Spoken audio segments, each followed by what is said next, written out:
لا تنسوا الإعجاب بالفيديو والاشتراك بالقناة وتفعيل الجرس.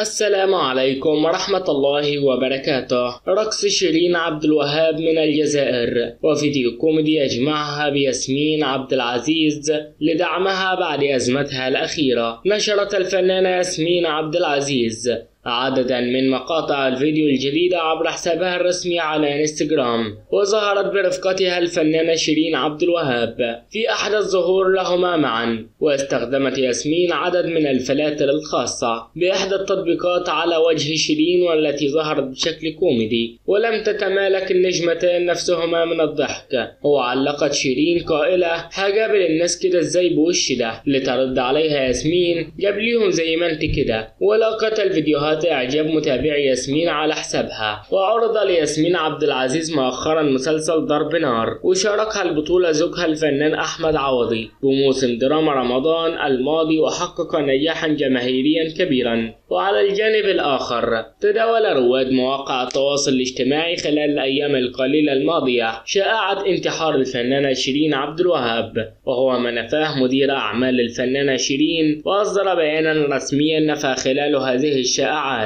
والسلام عليكم ورحمة الله تعالى وبركاته.